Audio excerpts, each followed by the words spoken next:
this is Rick. I wanted to demonstrate how to remove, clean, electroclean, and replace staples in a Silver Age book today. In today's tutorial, there was a broken staple. One broke on the end, putting it back in, which is definitely a challenge and can happen with fatiguing if you move staple back and forth a lot. And especially if it becomes thinner because there's so much rust that you removed, there's very little of the staple left. It happens more often. This is the book I'm using. My example is Hawkman number 2. I want to take a moment to please ask you to subscribe to these videos. If you are watching and liking them, please hit the subscribe button because I'm at 4,800 and something. I'm trying to get to 5,000 before the end of the year. I don't know why. I'm not sure what happens. I just know that YouTube classifies,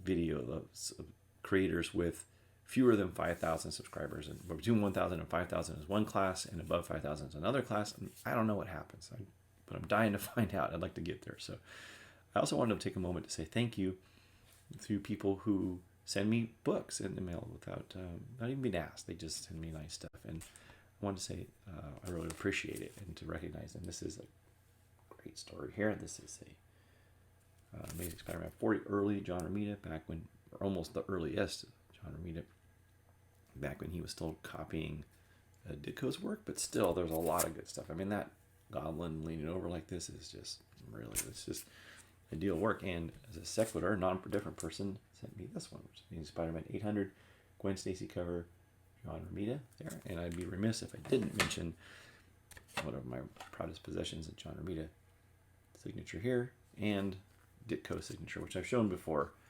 and it's intensely happy for this because Ditko didn't do a lot of autographs, and this one was just off the back of a page of a book that was literally ripped off of those little golden books, and he signed it to Rick, drew the Spider-Man eyes, which you really see.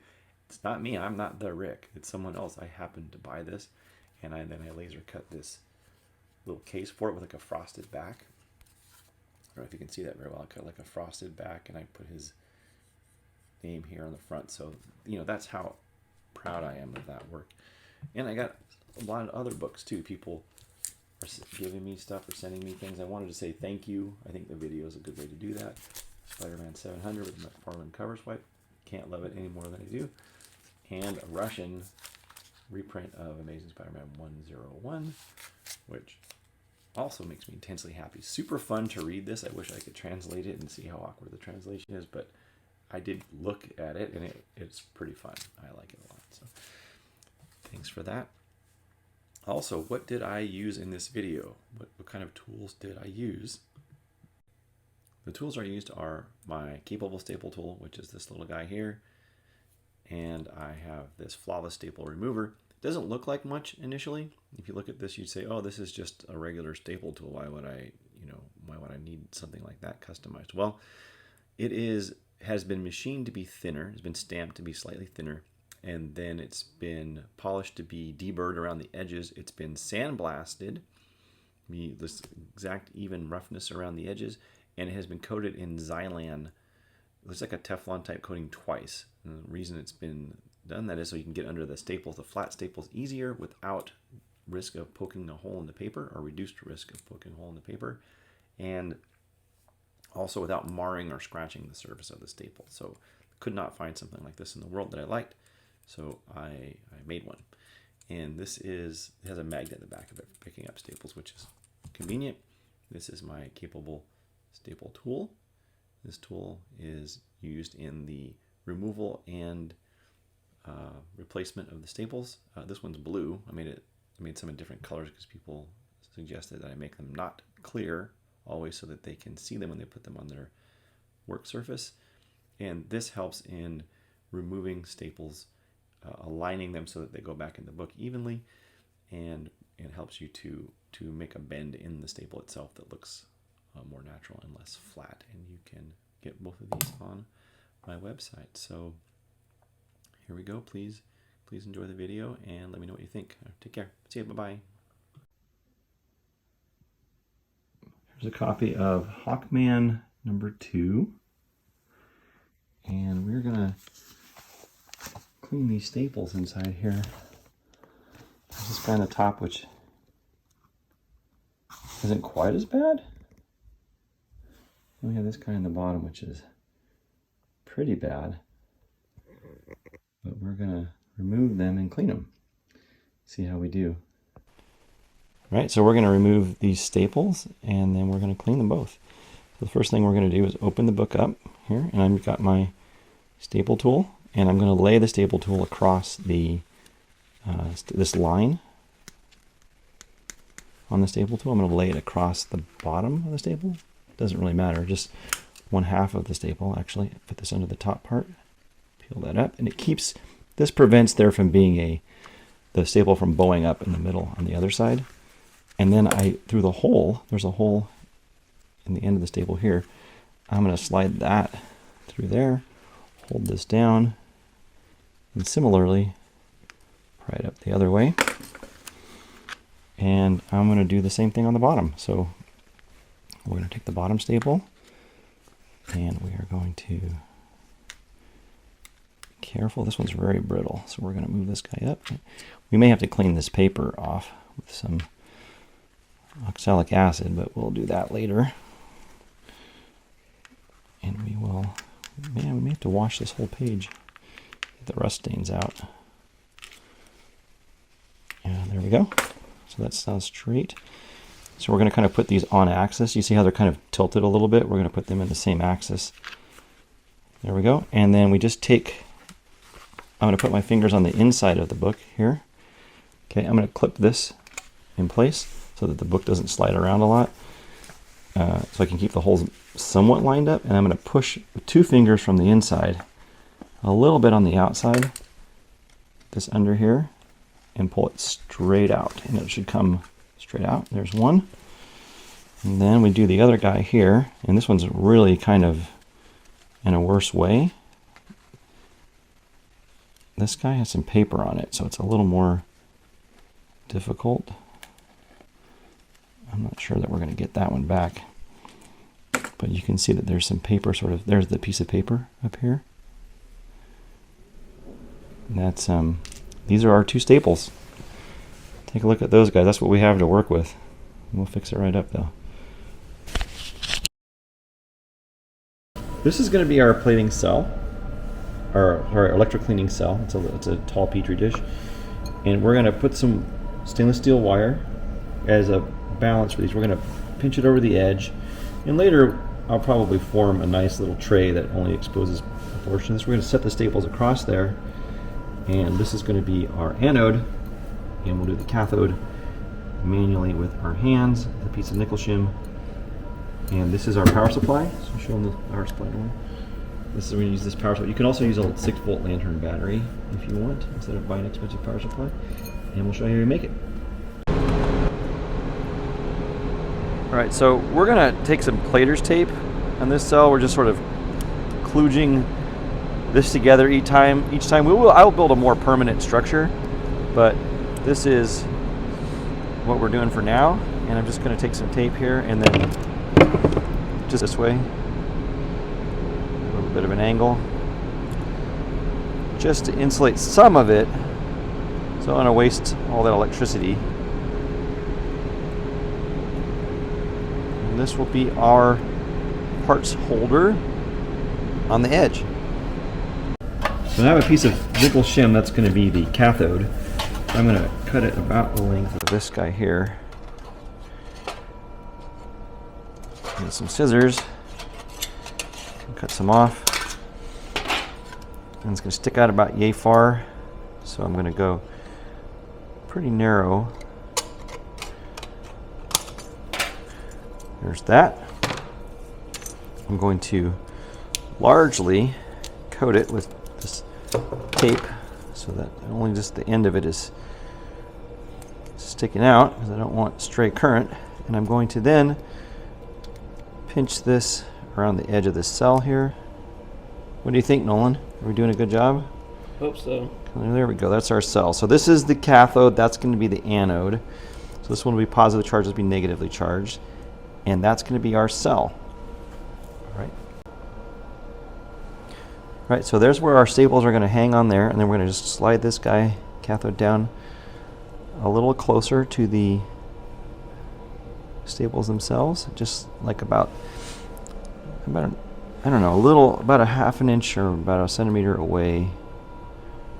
About like that close. Can you show the angle, Noel? Here, I'll look it up. See that angle? That's what we're looking at. Okay, we'll set that down there. Good job. I'm going to start talking. Okay, so we have these staples here. This is connected. So the parts are going to be the anode, and so it's positively charged, and this is going to be the cathode. It's negatively charged. We're going to put electrocleaner solution. This is my own solution. It's a secret formula, but you can also just use 10 grams per liter or 10% washing powder or sodium carbonate, which is not sodium bicarbonate. And we're going to fill this up, and it's a lot more than you would normally need, but we are going to make it so you can see it better, is why we have so much in there. So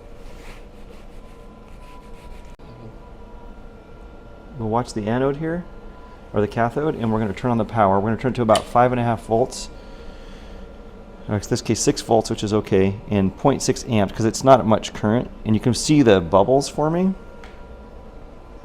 there, and we'll see that they're connecting to the parts themselves. Can you see inside of it, Nolan? Can you watch the parts? Can you get them in the solution? Yeah. Got it? Yep. Remember to wait a bit. So okay. Tell me when. 2, 1, now. Go. Do whatever you wanted to do. All right, so now it's turning on. Can you see them? Yep. The parts are electrocleaning. Of course, the closest part is electrocleaning more than the furthest part of them, but that is cleaning them off.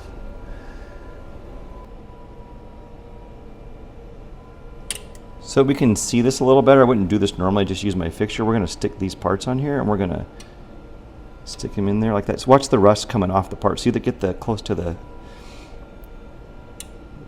there we go. See that, Nolan? Yep. So you can watch the rust grow off the staples themselves.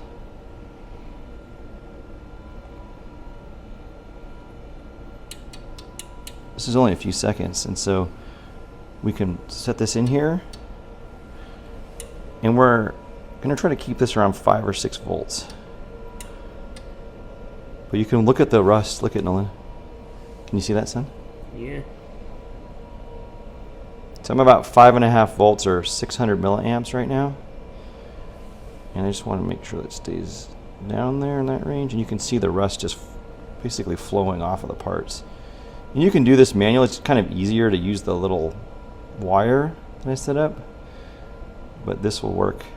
It helps you to see what's happening because you can see the rust like literally floating off the parts. And it doesn't take much time. Let's turn it off here, and we'll kind of switch them around to the other side down. We do this instead of really scrubbing it because it will keep the, it will clean them without, making them look polished entirely. So that's much nicer. And we're going to lower the amps here, the current. Look at that shape of the staples in there, Nolan. Yeah, that's better.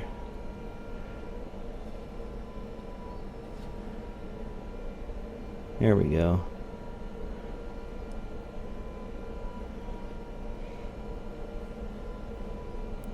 So these are going to be nice and clean when we're done. Get close. So it takes a long time. It's taking like an hour. These were pretty rusty, but I want to show it this angle. Show it from over here a little bit. There you go. What it looks like when there you go. See it come on? And they're electrocleaning. You can see the gas bubbles come off a little better. Take about an hour to clean these in total.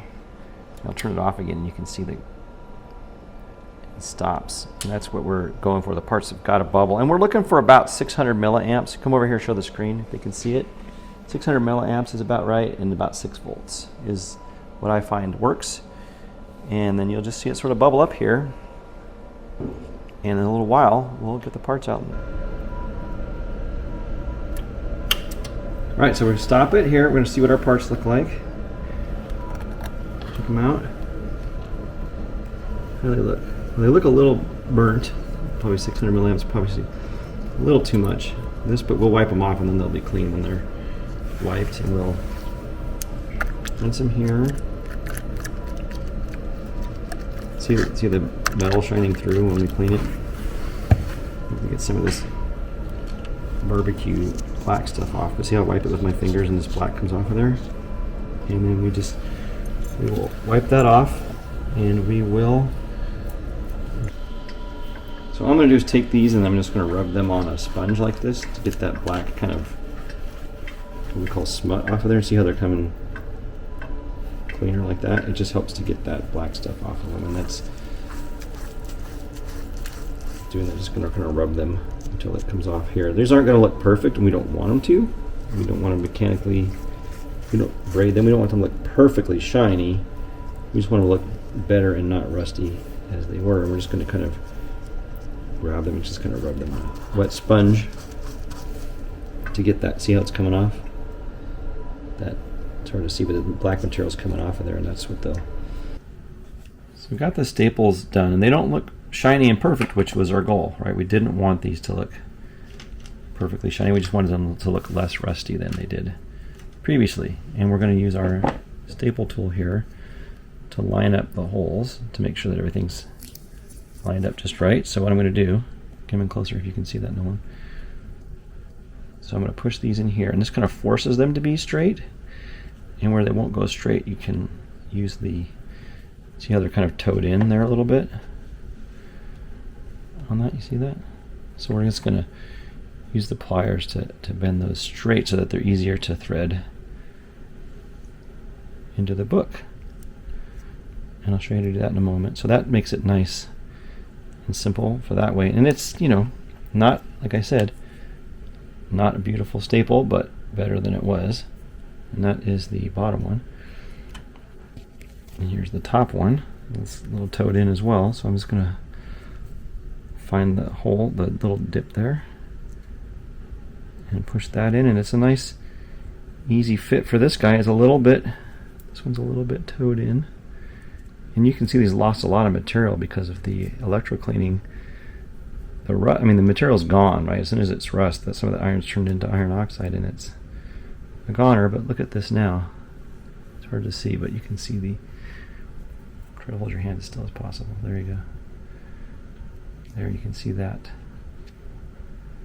Now it's straight. So what we're going to do first is take this staple, and we're going to feed it through the hole here. And this is what it looks like on the other side. I push it through the hole, and I walk it around. And the purpose of this is that it automatically lines up this other hole with the right side. That paper's a goner. So it automatically, when I push this through and get this lined up, it should automatically line this up with the other holes a little bit wide. Push this right through here when it comes around, and it is right there. So now we've got that one in. It's a little bent, but we'll fix it. So we'll fold this around this way here, and now this staple's coming out the inside. And that's how you, in this case, we're going to get the staple in. We're going to bend it so it's a, we're going to use this little mold, this mandrel, and our capable staple tool, which I'm realizing now I probably shouldn't have made clearer for the video because it's hard to see. And what we do is we hold the staple tool down. See that one? So to bend the staple over a mandrel, we're going to use this mandrel, and this is, it's hard to see, but here's the staple tool, has this little cutout in it. So we're going to put this here, and we're going to use this to give it a natural sort of a bend to the staple. Bend it around like that, and then we slide this out, and then we do this on the other side, and we give it a bend like that, and we just bend it around, and this, and look at it now, Nolan, look at the shape that the staple has. Can you see it from the angle? Can you get a shot off of it there? Let's see if we can get it here. It's possible, I don't know if it is or not. It has a natural angle to it, so it doesn't look flat. And then we're going to do the same top staple. We're going to do a similar thing now. We're going to take this, push it through the hole here, and we're going to walk it around. I'm not going to bother showing you the other half because we're just going to do this. And we drive it around the back of the book, and it lines it up just right. If you do it properly, it'll come right through this hole on the inside, right there. It comes up, and you don't have to even look, right? You can do it correctly. And you got the staple poking up, and you get your mandrel, and you like to hold it with this tool because it's hard to pinch around a thing like that. So you hold it with this, and you bend your staple over it like that, and then you pull this out, and then you do it to the other side like this, and you bend it over. And that one, I believe, may be a goner. We may have broken this one, which is unfortunate. So, but not unforeseen, because it was really rusted through quite a bit and very thin when we cleaned it. So there wasn't much material left. But go ahead and we'll take a picture of that there, Nolan. So we lost that one. It was a risk that it would happen. And look at the staples on the outside there. You can show the top staple. So not perfect, but cleaner than they look. The inside is now broken, so we're going to have to harvest a replacement staple for that one from another book, another Silver Age book. And look at this other guy here. And that is how we do it. Not 100% successful because that one. Well, that's that, folks. I hope you liked the video. This is the book. Here now, I should probably do some stain removal on these blue stains on the front, but you know, looks okay. It's better. It's not surprising at all that the staple broke. It was probably going to happen. I have harvested some more. I'll fix it. I hope you enjoyed the video. I hope that my videographer is 11. I'm very intensely proud of his work, so I'm only going to encourage him to continue getting better, but I do apologize for any out of focus and shaky camera movement as he gets kind of excited and sort of watches me and not the camera. So anyway, I hope you liked the video, and I'll see you next time. Take care. Bye-bye.